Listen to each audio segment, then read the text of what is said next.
বন্ধুরা, আজ চলে এলাম ক্লাস 7-এর বর্গমূল অঙ্ক অর্থাৎ কোষে দেখি 4-এর যে সমস্ত অঙ্কগুলি বাকি ছিল। আমরা আগের ভিডিওতে 13 অবধি করেছিলাম। 13, আজ 14, 15, 16 অঙ্ক আমরা করাবো। দেখো 14 নম্বর অঙ্কটা আমরা ফার্স্ট চলে যাই।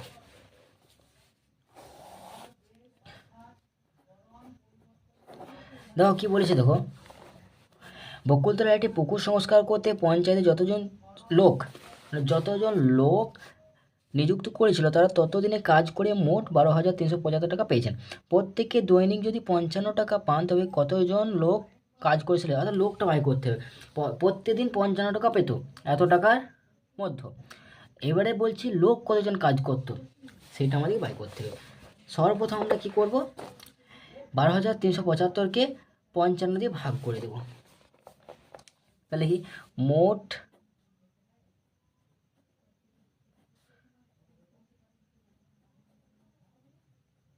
টাকা 12,375, আর প্রত্যেকে দৈনিক পেত 55 টাকা। তাহলে লিখতে পারি 12,375 ভাজিত 55, ভাগ করি। হ্যাঁ, তাহলে এখানে হচ্ছে 225 টাকা। এবারে আমরা এটিকে বর্গমূল করে পাই করে নেব কত ছিল। অতএব 225কে আমরা যদি বর্গমূল করি, সর্বপ্রথম আমরা কত দিয়ে চালাবো, এখানে আমরা 1 দিই, 1 1, এখানে 2, ঠিক আছে। তাহলে 1 2 5, 5 দিয়ে চালাই, 5 দিয়ে চালালে 5 5 25, 5 125, ঠিক আছে। অতএব 15 জন কাজ করেছিল, ঠিক আছে। এটা অ্যান্সার, 15 জন। পরবর্তী অঙ্ক দেখো, 15 থেকে 4 অঙ্কে কোন বৃহত্তম পূর্ণবর্গ সংখ্যা 12, 18, 30 দ্বারা বিভাজ্য করে দেখি। অর্থাৎ সর্বপ্রথম এটিকে আমরা লসাগু করব, লসাগু করে তারপর এটাকে আমরা ভাগ করে নেব। দেখো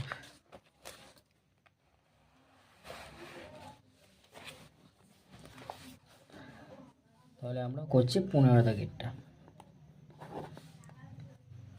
12, 18, 30কে আমরা সর্বপ্রথম লসাগু করব। 2 দিয়ে চালালে 6, 2 দিয়ে চালালে 9, 2 দিয়ে চালালে 15, 2 দিয়ে চালাইলে সব 3 দিয়ে চালিয়ে দিই, 3 দিয়ে চালাইলে 2, 3 দিয়ে চালালে 3, 3 দিয়ে চালালে 5, এইটা আছে। তাহলে দেখো আমরা কটা জোড়ার সংখ্যা পাচ্ছি, তাহলে 2 × 2, 3 × 3, দেখো জোড়ার সংখ্যা আছে × 5, এখানে একটা আছে, তাহলে এমন একটা সংখ্যা দিই যেটা জোড়া হবে, তাহলে এখানেও আমরা 5 দিই।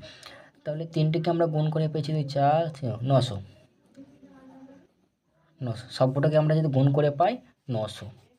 এবার বলছি কি, দেখো ভালো করে, ওই 4 অঙ্কের কোন বৃহত্তম পূর্ণবর্গ সংখ্যা, অর্থাৎ বৃহত্তম কিন্তু।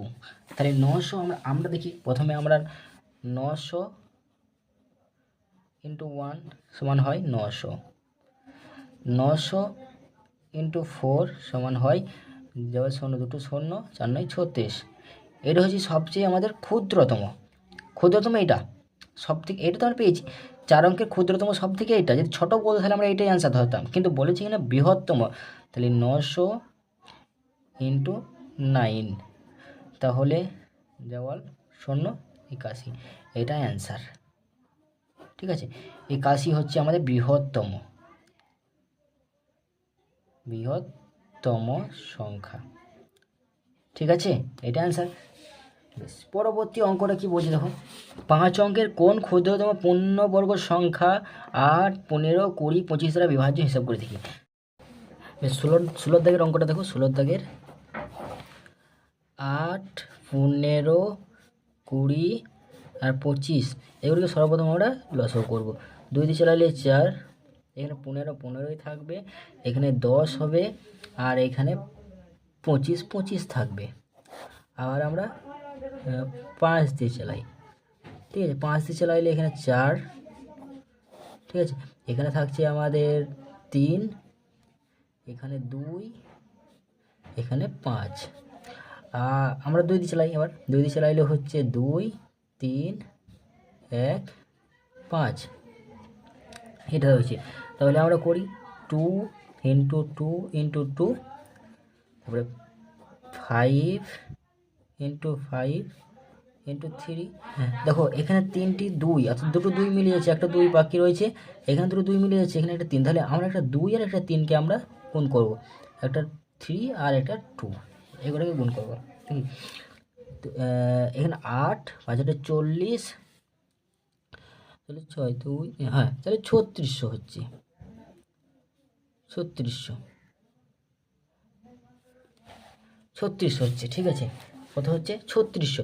এবারে দেখো 36টা কিন্তু আমাদের 4 অঙ্কের, 1 2 3 4, কিন্তু আমাদের কি বলেছে 5 অঙ্কের কোন ক্ষুদ্রতম পূর্ণবর্গ, ক্ষুদ্রতম বাই করতে হবে। তাহলে আমরা সেই আগের নিয়মে চালাবো, অর্থাৎ 1 2 3 4। এবার দেখো 3টা কিন্তু আমরা করতে পাবো না, কারণ পূর্ণবর্গ নয়।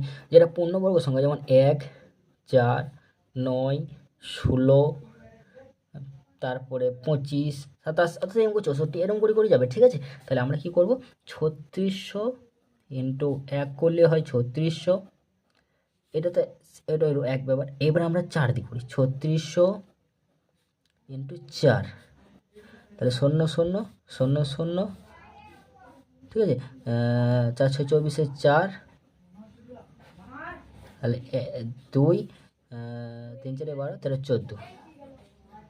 তাহলে এইটাই আসছে আমাদের অ্যান্সার। দেখো 1 2 1 2 3 4 5, আমরা তো বুঝে নিয়েছি ক্ষুদ্রতম বলে, ক্ষুদ্রতম বলে মানে ফার্স্ট। এবার যদি বৃহত্তম বলে তাহলে আমরা আবার অঙ্ক বাই করে যেতাম, ঠিক আছে। তাহলে এইটাই হচ্ছে আমাদের অ্যান্সার। ওকে, ঠিক আছে। পরবর্তীকালে অঙ্ক আরও পেতে এই চ্যানেলটিকে সাবস্ক্রাইব করো। পরবর্তী যে অঙ্কগুলি তোমরা চাও সেগুলো কমেন্টে জানাও।